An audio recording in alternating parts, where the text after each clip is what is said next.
Hi folks, welcome to another Cybersecurity sketch note with me, Gavin Ashton. Today we're going to be looking at the NIST Cybersecurity framework. Now, I thought what might be useful is to give you a little bit of background on my own work history, because that gives you some context into the reasons why I particularly like the NIST Cybersecurity framework and why you might too. So I started my career as kind of the operations guy. Okay, so maybe I was doing things like managing the identities in Active Directory, for example. Maybe I was applying things like group policy controls to do things like apply the principle of least privilege. Maybe I was involved in looking through sort of event logs. So if there was like some event going on and we needed to find out what was happening, maybe I'd be involved in the process to respond to those events. So maybe applying fixes. Use a hammer and a spanner here, but hopefully that's not what you're using to fix Active Directory. And then going forward from that, applying other controls. So maybe these are things like access controls or what have you to protect from those sorts of things happening again in the future.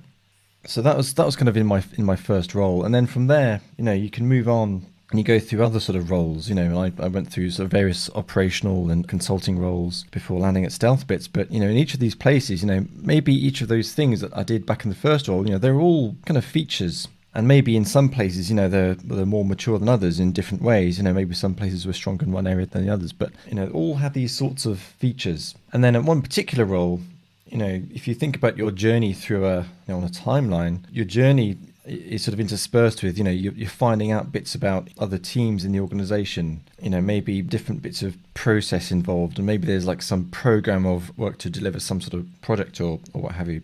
And then we reached an inflection point where all of a sudden it was decided that a framework was required. And I personally found NIST to be a framework that was of great value for several reasons. So, over the years, I'd been involved in various things, having come from different types of organization, different verticals.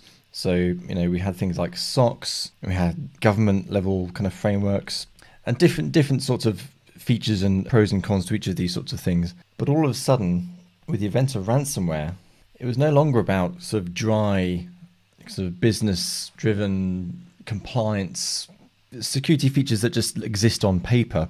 All of a sudden, this was about survival.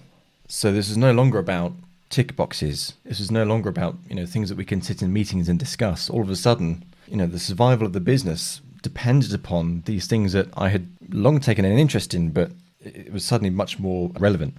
So the reason why I like NIST, it's a very noisy world, okay? There's all sorts of things. There's sort of news events. There's things going on within the business. We've got our own personal aspirations, and there's all kinds of things which feed into. I'm trying to draw one of these, the old cartoon clouds you could see with fists coming out and, a foot down here. It's just an awful lot of noise. And what the cybersecurity framework does is it removes a lot of that noise, removes obscurity and provides clarity. Okay, and the reason why I like it in particular is because it draws a line from the people that we're trying to protect. So our the leadership, our colleagues, our customers, and draws a line all the way through to very specific controls. It does that through several different sort of layers. So the cybersecurity framework itself consists of several parts. So we have concepts like profiles and tiers and the core. Profiles and tiers is really about how we as an organization see ourselves, our requirements, and how much priority and budget and those sorts of things that we put into cybersecurity. So it allows us to identify kind of where we are, where we'd like to get to. But the more interesting feature for me at least is the actual core element. So there's a line in here, which I'll draw sort of halfway down. Now, within cybersecurity framework itself, within this core function, you have functions here, categories, and subcategories.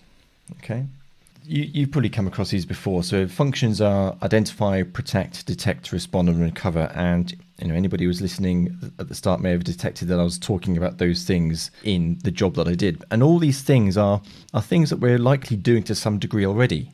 But what I like about the NIST cybersecurity framework is that it actually calls those out and gives them things that we can hang our activities off. So identify, protect, detect, respond, and recover.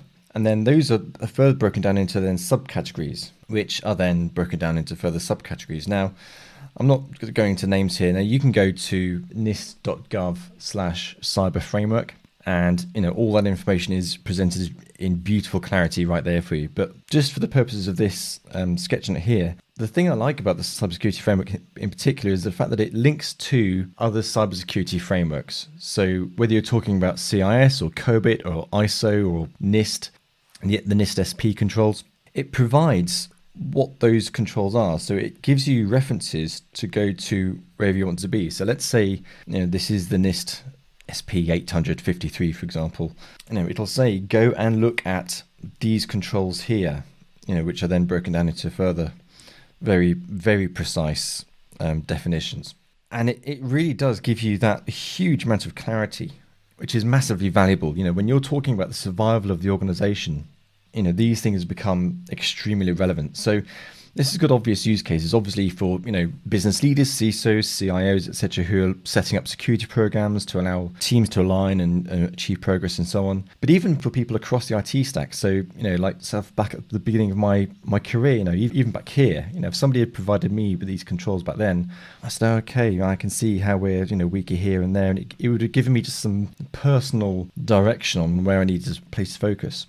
So that's a quick rundown of why I particularly like the NIST Cybersecurity Framework. I hope you found that useful, and I hope you use it to progress your own maturity in your own organization.